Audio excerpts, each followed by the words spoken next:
자, 303페이지 봅시다. 이제 303페이지 봅시다. 저당 유동화. 그 2장에서는 이제 유동화가 이루어지면 두 개의 저당시장이 형성되죠. 1차하고 2차 저당시장. 그 1, 2차 저당시장의 차이점, 그 다음에 MBS의 종류, 그리고 그 공급자 금융에서는 부동산 투자회사하고 프로젝트 파이낸싱, 그걸 정리하는 게 초점입니다. 1번 문제는 나머지 지문은 어려운 게 없고요. 2번 지문을 봐요. ABS보다 MBS의 기초자산의 범위가 넓다 그랬는데 반대죠. 그 MBS하고 ABS의 차이점, 그 차이점을 또 아셔야 되겠다 이거. MBS는 모기지 백더 시큐리티스, 그러니까 주택 저당을 담보로 발행한 증권이죠. 그러니까 담보가 뭐다? 유일하게 이 담보가 차입자들이 이 대출을 실행하면서 설정한 저당권이죠. 주택을 담보로 설정한 저당권, 주택 저당, 이것만 유일하게 담보가 됩니다.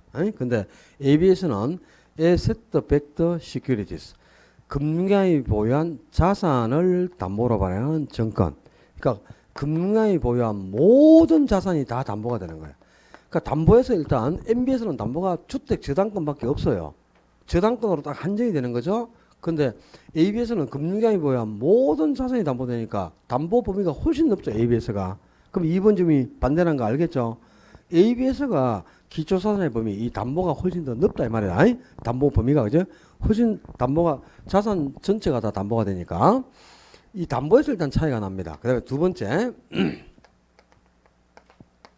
발행 회사가 다르다. 요 알아야 돼. MBS는 주로 한국주택금융공사가 발행을 하죠. 주택금융공사, HF죠. 그죠? 이게 한국주택금융공사. 근데 이 한국주택금융공사는 정부가 설립한 정부기관이죠. 공사, 그지? 회사가 있어 없어요? 실체 회사지 이거는. 그러니까 한국주택금융공사인 실체 회사를 통해서 발행이 된다 이 말이에요. 이거는 실체 회사인 주택금융공사를 통해서 발행이 됩니다. 근데 ABS는 뭘 통해서 발행이 되죠?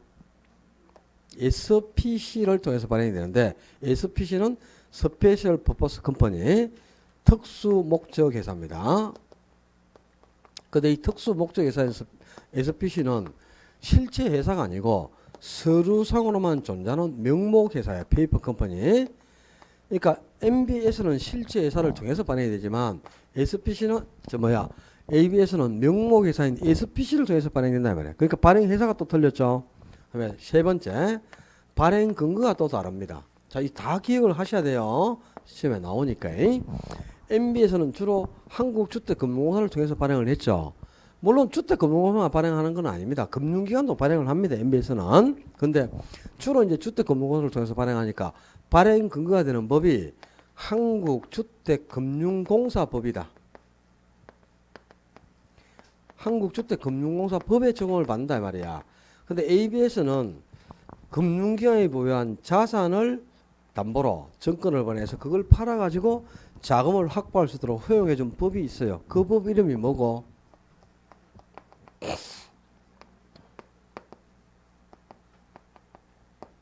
자산 유동화에 관한 법률입니다. 이 법의 적용을 받아서 발행된다. 자산 유동화에 관한 법률. 그래서 이 MBS하고 ABS는 첫째, 담보에서 차이가 나고요. 두 번째, 발행 회사가 이렇게 다르고, 세 번째, 발행 근거가 다르다.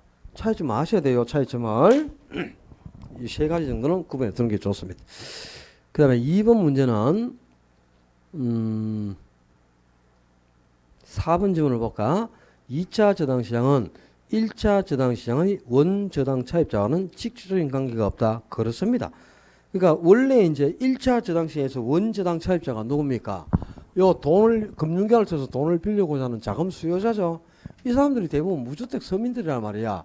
이 사람들은 2차 저당시장이 있는가 없는가도 모릅니다. 이 사람들하고는 아무 상관이 없이 그냥 대출기관이 자금을 확보하기 위해서 투자자 사이에 만들어내는 시장이 2차 시장이라. 그러니까 2차 저당시장은 원래 저당권을 설정하고 돈을 차입하는 사람이 있잖아. 그죠? 원저당 차입자하고 2차 저당은 아무런 관계가 없이 형성되는 시장이다 이 말입니다. 당연히 알아야지 이것도. 그다음에 5번에 주택 대출 자체는 증가하지만, 그러니까 저당 유동화 제도의 이제 장단점을 묻는 거죠. 저당 유동화가 뭐야? 저당권을 상표로 만들어서 팔아가지고 자금을 확보하는 거죠. 금융기관이. 그걸 저당 유동화를 하죠. 그럼 유동화가 이루어지면서 대출 자체는 증가하지만 저당 차입자의 금융비용이 상승하는 부작용이 발생한다? 아닙니다. 그러니까 이제 저당 유동화를 통해서 그죠? 금융기관이 현금을 많이 확보를 하게 되죠. 저당권을 상표로 만들어서 팔아서 자금을 조성한단 말이야. 그럼 현금 보유 비중이 증가하죠. 유동성이 풍부해진다니까. 그 돈으로 이제 많은 사람들에게, 많은 차입자에게 대출을 주는 길을 열어주죠. 그러니까 대출도 증가하겠죠. 그리고 금융기관의 유동성이 풍부해서 현금 비중이 증가해갖고 대출을 많이 할 수 있는 구조가 되면 금리는 당연히 낮아지는 거야. 높아지는 게 아니고. 금리를 낮게 대출하는 거죠. 그지? 그러니까 금융비용은 오히려 차입자가 이제 돈을 빌릴 때 그 이자율도 낮게 적용이 됩니다. 그러니까 금융비용이 오히려 하락하는 장점이 생기는 거죠. 이 저당 유동화 제도가 나오면요. 자, 우리 시험에서 만약에 저당 유동화의 기대 효과 또는 MBS 그 발행의 효과를 묻거나 또는 부동산 투자 회사가 활성화될 때 나타나는 효과를 묻는다. 그러면 지문이 전부 긍정적이어야 돼.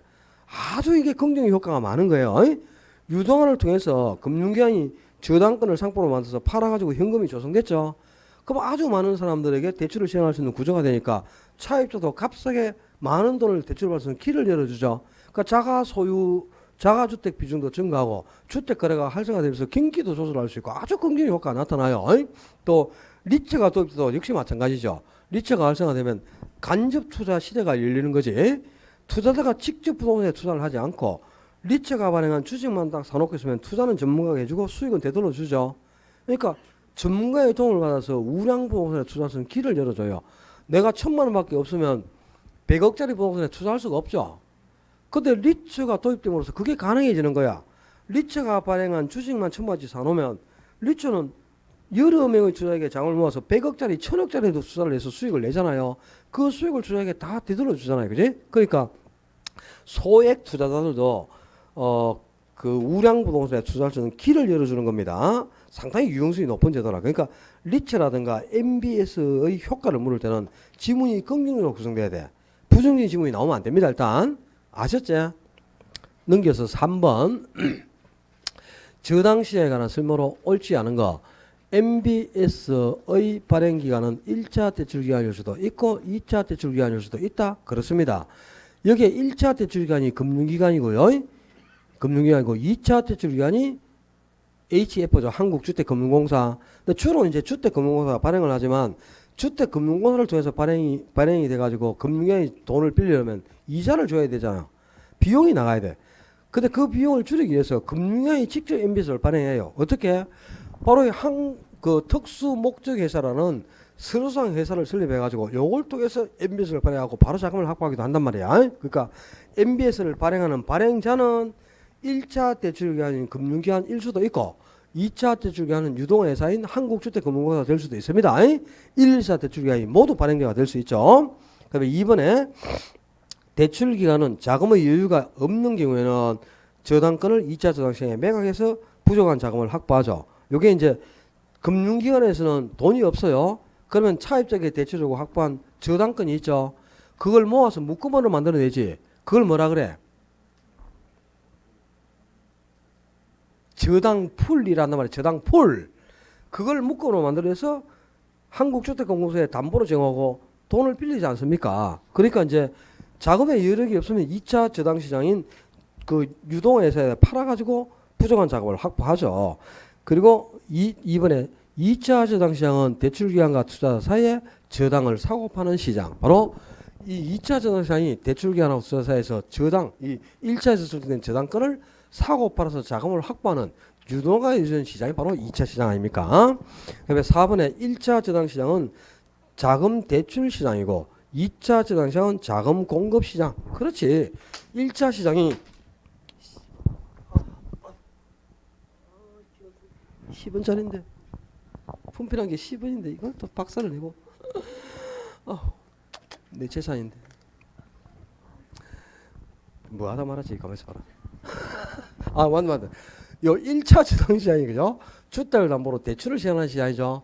주택 자금 대출 시장입니다. 그다음에 2차 시장이 이제 그 MBS라는 증권을 만들어서 자금을 확보해 가지고 그걸 그 대출 기관이나 또는 자금 수요자인 서민들에게 공급해주는 시장, 주택 구입 자금을 공급하는 시장.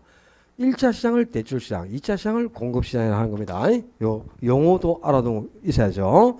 그 다음에 5번에 MBS의 발행 수익률, 이게 이제 다른 말로 저당 수익률이죠. 이 저당 수익률이 1차 저당 시장의 대출 금리보다 낮을 때 유동화가 활성화될 수 있다 말. 요건 이제 묻는 거네. 저당 시장의 활성화에 대해서는 바로 이 저당 수익률, 이 MBS라는 저당에서 나온 수익률이 투자자가 원하는 투자의 요구보다 높아야 돼요. 저당 수익률이 더 높아야만 유동화가 이루어지는 겁니다. 또 다른 말로 바꾸면 지금 요 5번 지분은 요거죠. 주택 대출 금리, 요거하고 MBS 금리 중에 뭐가 더 높아야 돼? 대출 금리가 높아야 된다고. 주택 대출 금리가 1차 금리니까, 그죠? 저당에서 나온 수익률, 저당 수익률이 바로 MBS 액면 금리잖아요. 요거보다는 1차 시장에서 적용하는 주택 대출 금리가 높아야지 당연히, 그지? 그래야 MBS를 사들이고 자금이 조성될 거 아닙니까? MBS 발행 수익률, 이거는 2차 시장 금리입니다. 근데 그 1차 저당 시장의 대출 금리가 주택 대출 금리죠. 근데 둘 중에 뭐가 높아야 돼? 1차 금리가 높아야 된다니까, 주택 대출 금리가. 그래야 유동화가 이루어지고 저당 시장이 활성화되겠죠. 아주 중요한 지문이에요.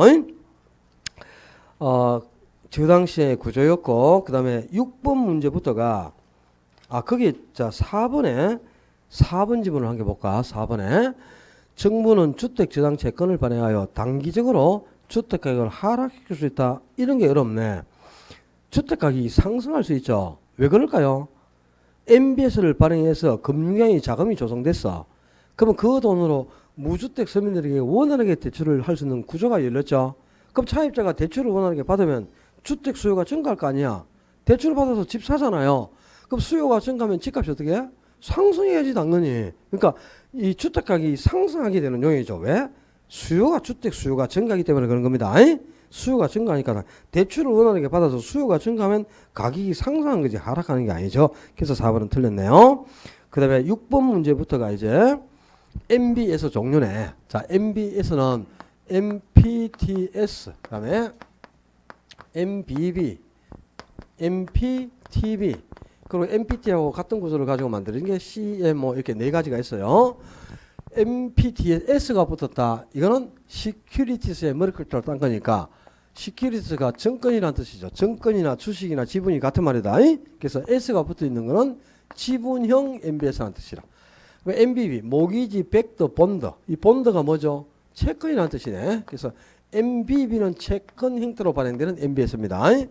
MPTB도 이름은 B가 붙었으니까 채권이지만 이 MPTB나 CMO는 구조는 똑같고 이 두 가지는 MPTS와 MBB 두 개를 합친 거거든. 그럼 지분하고 채권 두 가지 성질을 다 가지게 되겠죠.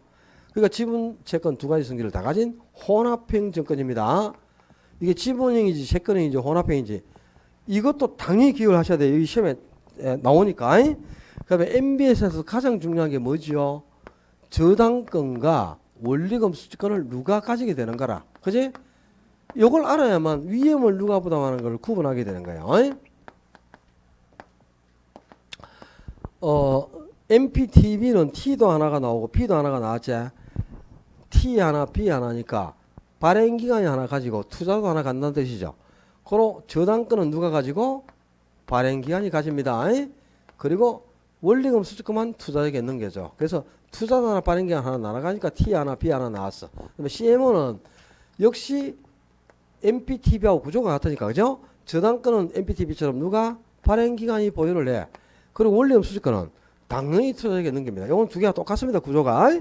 그러면 MBB는 B만 두 개잖아요. 그럼 B, 발행자가 두 개 다 간다는 거지. 그러니까 저당권도 발행기간이 보유하고 원리금 수익권도 역시 발행기간이 그대로 보유하는 거야. 그리고 MPT에서는 B자가 없죠. T만 나온다. T만. 그럼 투자자에게 둘 다 주는 거지. 저당권도 투자자에게 넘기고 원리금 수익도 투자자에게 다 넘겨버려요. 그러니까 T 하나, B 하나 하면 투자자 하나, 발행기간 하나. B만 두 개면 발행기간이 둘 다. B 없고 T만 나오면 투자가 둘 다. 이렇게 외우는데도 왜 틀리나 자꾸 왜. 더 이상 어떻게 이걸 외울 수 있는 방법이 있노? 이렇게 쉽게 얘기해 주는데 원리 뭐 알고 나봐라고 뭐 원리 설명하면 더 어려워요. 그러니까 이렇게 하는 거 얼마나 좋아. 그 다음에 위험은 항상 누가 부담한다 그랬지? 누가 위험을 부담한다고? 원리금 수익권을 가지고 있는 사람이 위험을 부담한다고. 원리금 수익권을 보유하고 있으면 차입자가 20년 상환 조건으로 돈을 빌려가지고 7개월 만에 조기 상환을 해버리면 7개월 이후부터 이자 수익이 안 생기잖아요. 그러니까 이자가 없으니까 위험한 입장이 되겠지. 그리고 또 원리금 납입을 연체한다. 그럼 누가 원리금을 못 받아? 원리금 수익권을 갖고 있는 사람이 원리금을 못 받잖아. 그러니까 항상 위험은 원리금 수익권을 보유한 사람이 부담을 한다니까.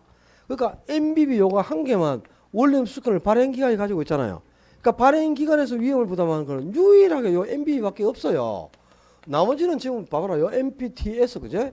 MPTS든 그 다음에 MPTB든 CMO든 전부 원리금 수익권을 누가?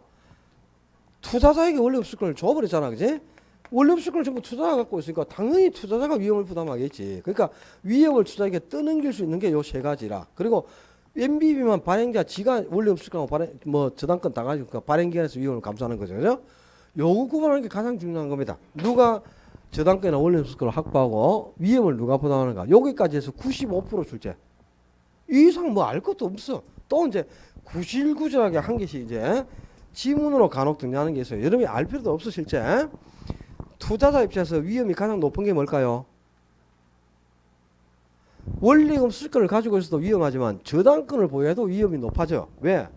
저당권을 가지고 있으면 차입자가 원리금을 변제하려면 저당권을 가진 사람이 저당권을 실행하겠죠. 경매에 들어간다 이 말이야. 저당권 갖고 있는 사람이. 그럼 경매라는 게 바로 낙찰이 되면 그 경락되면서 재물을 다 회수해 갈 수가 있겠지. 근데 낙찰이 안 되고 몇 번 유찰이 될 수도 있지.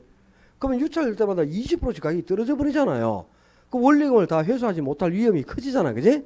그러니까 저당권이든 원리금 수익권이든 이건 가지고 있을 위험이 높아. 근데 둘 다 갖고 있는 게 투자자가 둘 다 가진 게 요거죠. 그럼 위험이 가장 높은 게 뭐야? 투자 입장에서. MPTS라니까. 근데 위험이 높을수록 수익도 어떻다? 커진다. 위험하고 수익은 비례하니까. 그래서 가장 수익률이 높은 게 MPTS입니다. 그 다음에 투자자가 위험을 부담 않는 게 뭐죠? MBB잖아. 요거는 발행자가 다 갖고 있잖아. 그럼 금융량이 지가 위험을 다 부담하죠. 그럼 투자자 입장에서는 위험이 적어요. 위험이 거의 없어 그냥. 그로 수익률도 가장 낮다. 수익률이 가장 낮습니다. 근데 다른 게 이게 MPTS가 만약에 수익률이 4.5%다. 연. 그럼 요거는 3.2% 이 정도밖에 안 됩니다. 근데 수익률이 가장 낮은데도 왜 투자를 하느냐? 수명이 길단 말이야. 이게 수명이 길기 때문에 가장 장기로 발행되는 거지. 그래서 투자 입장에서는 금융기관으로부터 안전하게 오랜 시간 동안 2, 3년 동안 안전하게 이자를 받을 걸 믿고 투자를 하는 거예요. MBB에 수익률은 낮아도. 근데 금융기관이 자금에 여력이 없으면 MBB 발행해서 투자한테 팔아서 이자 주면서 좀 사주세요 하죠. 근데 자금 여력이 있으면 이자 30년 주고 싶은 마음 없겠죠. 조기상을 하고 싶어 합니다. 근데 투자자가 30년간 이자 받을 걸 믿고 투자를 했잖아요. MBB에. 근데 금융기관에서 발행자가 조기상을 해버리면 이자 수입이 안 생기니까 투자자만 물을 먹는 거죠. 그러니까 조기상환을 못하게 해야지. 투자자가 발행기관의 조기상환을 방어하는 것, 그게 뭐예요? 콜 방어. 그 콜 방어 장치를 가장 크게 확보한다. 요거 이제 기억해야 돼. 그 다음에 또 발행기관에서 모든 힘을 다 감수하고 있죠. 그럼 발행기관도 뭔가 안전장치를 해야지. 그게 뭐냐? 초과 담보를 확보한다 이 말입니다. 그래서 MBB 그러면 콜 방어 장치가 가장 크고 초과 담보도 가장 크게 확보해서 만들어진다. 요게 이제 한 개의 특징이니까 기억을 해두는 게 좋고요. 우리나라의 금융량이 자금력이 취약해서 그걸 보완할 목적으로 만들어진 게 뭐죠? CMO. 그러니까 CMO는 저당 채권 총 발행액을 몇 개의 그룹으로 나눈다. 요 나눠진 각 그룹을 트렌치라고 한다. 그런데 선순위 트렌치가 등급이 높으니까 1순위 트렌치에서 원금과 이자가 지급이 다 끝나면 비로소 2순위 트렌치에서 원금 지급 들어가요. 그리고 2순위 트렌치가 원리금을 다 지급받아. 그럼 그 다음 3순위 트렌치가 원금 지급 시작되고 여기서 또 원리금이 다 지급이 끝나야 마지막 트렌치에서 원금 지급이 들어가가지고 원금과 이자가 이 선순위 트렌치부터 계층별로 순차적으로 이렇게 지급되고 있다 이 말이야. 그래서 이걸 다 계층 채권 이렇게 표현하잖아. 그죠? 근데 요 놈의 가장 그 특징이 뭔데? 트렌치별로 전부 다 다른 이자율을 적용한다. 이게 제일 중요한 특징. 요거 잊어버리면 이제 안 돼.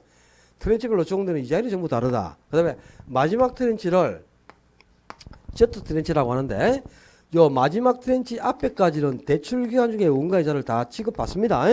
근데 마지막 트렌치는 대출 기간 중에 원가이자를 지급 안 한다 했죠. 언제 지급해? 만기에. 만기에 원금하고 이자를 한꺼번에 그죠? 일시불로 지급합니다. 요 정도 특징은 기억해 두는 게 좋겠네요. 더 이상 뭐 다른 거 알 필요도 없다. 자, 6번. MBS에 관한 설명으로 틀린 거. MPT에서는 지분형 증권이다. 고로 증권의 수익은 기초자산인 저당권 묶음, 그 저당권의 현금 흐름에 의존할 수밖에 없어요. 이거는 무조건 그죠? 그 저당 차입자가 납부하는 원리금 있잖아요. 그게 그냥 기초자산이 되는 거야. 그 다음에 이런 거는 알 필요도 없어요. 답도 아니야. 이런 거는 답은 그냥 누가 저당권이나 원리금수익을 보유하고 거기에 따라서 누가 위험을 감수하는가, 그게 답이 요구되는 거지. 다른 데 답 없다니까. 풀어보면 알아 여러분들이. 자, 2번에 MBB의 투자자는 최초의 주택 저당 채권 집합물, 이게 뭐죠? 저당권이란 말이야. 말 그대로 요거 원리금 수익권 아니고 저당권. 근데 MBB는 저당권에 대한 소유권을 누가 가져요? 발행기관이 가지, 투자자가 갖는 게 아니잖아요. 그럼 2번이 틀렸다는 거 알겠죠? B만 두 개 나오니까 투자자가 아니고 발행자가 저당권이나 원리금을 다 가지잖아. 그지? 2번이 틀렸지. 그러니까 이거만 알면 돼. 누가 뭐 다른 거만 알 필요도 없어 진짜.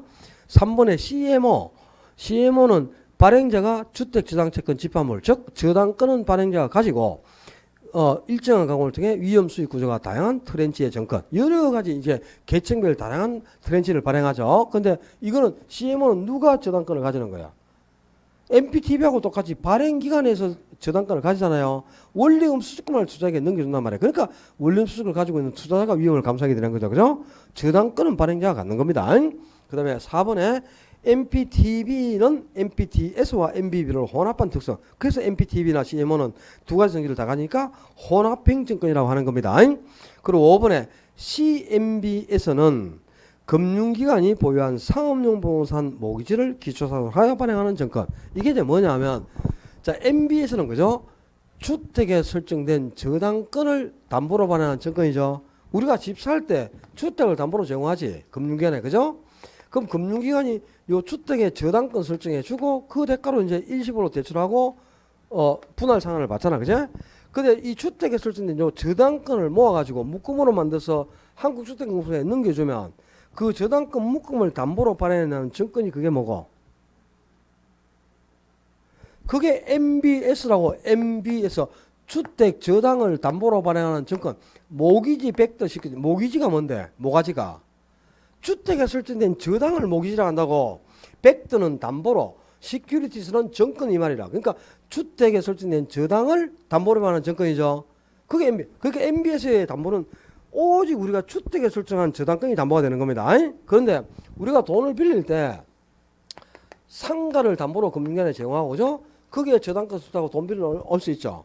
그럼 요 상가에 설정된 저당권을 모아서 증권을 만드는 게 있단 말이야. 그게 커머셜, CMB에서 커머셜 모기지 백더 시큐리티, 상업용 부동산에 설정된 저당권, 그걸 커머셜이라는 거야. 그러니까 상가에 설정된 저당권을 모아서 발행한 증권이 바로 뭐라고? CMBS다 이 말입니다. 오케이? 그 용어 한 개 알아놔. 요 시험에 나온 지문이니까 알아놔야 되겠죠. 그러면 6번에 아니 6번에 지금 문제가 6번이죠. 번호도 안 보인다. 몇 번이고 이게 8번이네 뒤에. 야, 이 큰 글씨도 안 보이나? 큰일 났네. 술 좀 적게 먹어야 되겠구나. 그죠? MBS에 관한 설명으로 틀린 거. MPT에서 이체증권의 투자자는 조기상환 위험 및 채무불이행 위험을 부담한다. 그렇죠. 모든 위험을 다 투자자가 감수하는 게 MPTS입니다. 저당권이나 원리금을 전부 다 투자가 다 가지니까. 그지? 그다음에 두 번째, MPTS의 발행기간은 관련 위험을 투자자에게 전부 떠넘겼죠. 고로 초과담보를 설정할 필요가 없어요. 담보 자체가 필요가 없습니다. 이거는 위험이 전부 투자자에게 넘어갔으니까 발행자는 위험이 없어. 고로 MPTS 발행액은 원래 주택저당채권 종액과 같다. 만약에 자 MPTS하고 그 다음에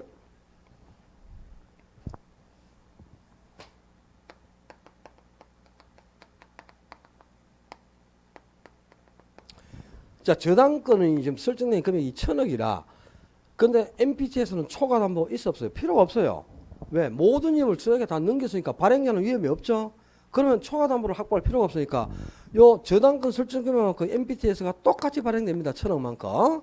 그러니까 MPTS는 저당 채권 총액하고 MPTS 발행액이 똑같다 이 말이야. 근데 MBB는 안 그래요. MBB는 초과 담보를 당연히 확보해. 금융계의 모든 위험을 다 부담하니까, 그지? 뭔가 안전장치를 하기 위해서, 야, 담보를 한 200억 정도 더 잡히라. 이렇게 해서 안전장치를 한단 말이야. 그럼 초과 담보가 200억 확보가 됐죠. 그러면 저당권 설정 금액은 1,000억이라. 1,000억인데도 안전장치가 확보된 만큼 MBB는 적게 발행해도 된다, 이 말이야.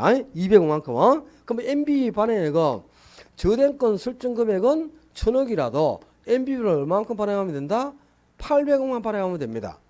요 초과담보 확보한 금액만큼 발행액이 적어지는 거야. 그래서 MBB는 MBB 발행액보다 저당채권 총액이 더 많습니다. 발행액이 더 적어집니다. 요 초과담보를 확보한 만큼 안전장치를 확보했잖아요. 그러니까 발행액이 적어지는데 이거는 그럴 필요가 없어요. 위험을 전부 투자에게 뜨는 거니까 초과담보 자체가 없다 이 말이야. 그래서 저당채권 총액 자체가 그냥 MPT에서 발행액이 되는 거야. 그래서 발행액하고 저당채권 총액이 같죠. 요 MBB는 그렇지가 않습니다. MBB는 다만 MBB 발행액이 적지만 MPT에서는 그럴 필요가 없는 거야. 그래서 저당채권 총액이나 MPTS의 발행액은 같게 됩니다. 초과담보가 없기 때문에.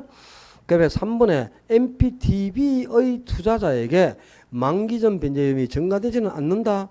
그럼 이게 무슨 말이야? 이 틀렸네. 말도 안 되지. 그 MPTB는 투자자에게 위험을 떠넘기지 않고 발행자가 위험을 부담한다 이 말이죠. 이거는 MBB죠. 현금 수시 사건이 아니고 MBB입니다. MBB는 위험을 발행기관이 부담하니까 투자자에게 위험이 증가되지 않죠. 근데 MPTB도 투자자가 원리금 수익을 가지고 있잖아. 그죠? 그럼 당연히 투자자에게 위험이 증가가 되지. MPTB라든가 CMO는 투자자에게 위험을 떠넘깁니다. 근데 MBB만 발행자가 원리금 수익을 다 가지고 있고 하니까 발행자가 위험을 다 부담하죠. 그 위험이 증가되지 않는 것은 MBB죠. 나머지는 다 투자에게 위험이 증가됩니다요. 그래서 3번은 틀렸고.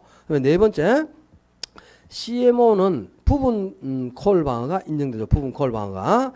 전면 콜 방어가 인정되는 것은 MBB고, 그래서 이제 CMO라든가 MPTB도 그죠? 자, 이 말이라 부분 콜 방어가 인정되는 게 뭐냐? 만기가 만약에 20년이죠. 그럼 MBB를 20만기로 발행되면요, MBB는 20년 동안 전혀 조기상환을 할 수가 없어요. 발행자가 아무리 자금 여력이 있어도 투자자에게 조기상환을 못 합니다. 그러니까 전면 콜방어라고 말해요. 전면 콜방어. 그러니까 대출기간 내내 전혀 조기상환을 할 수가 없도록 딱 방어를 하죠. 그래서 이제 투자자가 믿고 투자를 할 수 있어. 근데 MPTB나 CMO는 어느 정도 이제 MBB보다는 그죠? 조금 이게 저당권만 가지고 원리금수익을 투자하게 넘겼으니까 투자자에게 위험을 떠넘겼죠. 그러니까 초과담보도 적고 콜방어 장치도 적은데 이게 만기가 10년이면 10년 중에 1년간만 조기상환을 못하고 1년 이후에는 조기상환을 해도 좋다. 이렇게 합의를 하는 거예요. 그럼 1년 동안만 조기상환을 못하게 방어를 하죠.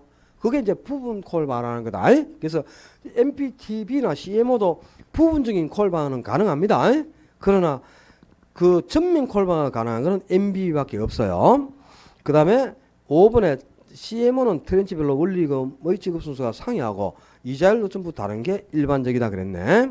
여기서 하나만 더 한번 볼까. 9번에 MPTB의 투자자는 조기상환 위험을 부담한다. MPTB는 당연히 투자자가 조기상환 위험을 부담하죠. 그 다음에 2번에 MBB의 투자자는 조기상환 위험을 부담하지 않는 반면 채무 불이행 위험을 부담한다. 아니에요. MBB는 BB가 뭐야? 발행자죠. 그럼 발행자가 다 가니까 발행자가 모든 위험을 다 부담합니다. 조기상환 위험도 발행자가 부담하고 채무 불이행 위험도 발행자가 부담하고 뭐 모든 위험을 발행자가 부담하니까 투자자는 위험을 부담하지 않는 거죠. 아무것도. 그죠?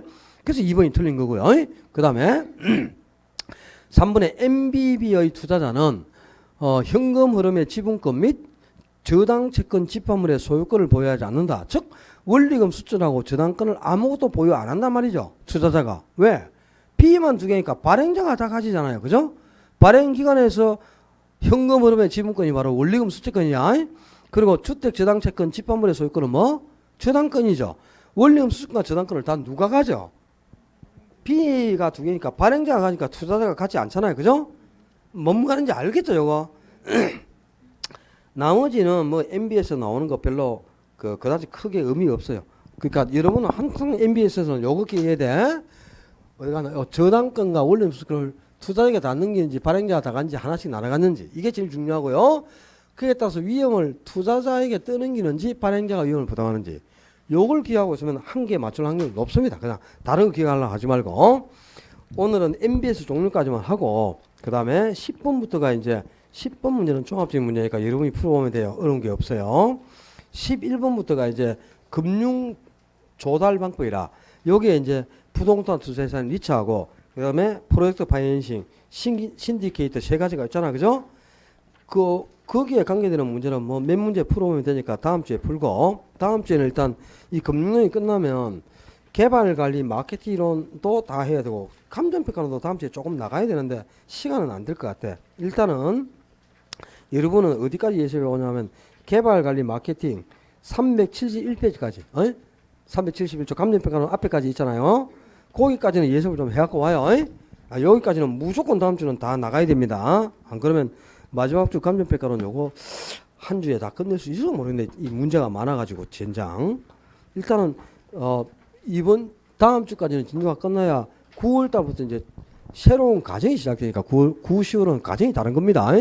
8월 말 시점으로 모든 정규과정이 다 끝나요. 2021년 시험 대비 정규과정은 8월 말로 다 끝입니다. 근데 이제 8월 달에 우리가 방학이 한 주 있어가지고 진도가 못 끝나는 과목이 있지. 그래서 수요일하고 금요일 공부하고 민법은 9월 1일, 2일까지를 완료해가지고 8월까지로 넣겠습니다. 7, 8월 과정까지로. 그래서 공부하고 민법까지는 9월 2일까지 해가지고 7, 8월 진도가 다 끝나고 생각하시면 돼. 근데 9월 3일은 중개사법이죠. 금요일이. 근데 중개법은 9주가 나와요. 9주가 나오는데 휴가를 한 주 써도 8주라. 8주 하는데 전혀 하자가 없어요. 그리고 그 진도 끝내는데 그래가지고 9월 지금 그 9월 3일을 쓰지 않아도 8주가 나오기 때문에 그죠? 중개사법은 진도가 다 끝나니까 9월 3일 하루는 휴강을 하겠습니다. 금요일 날. 아셨죠?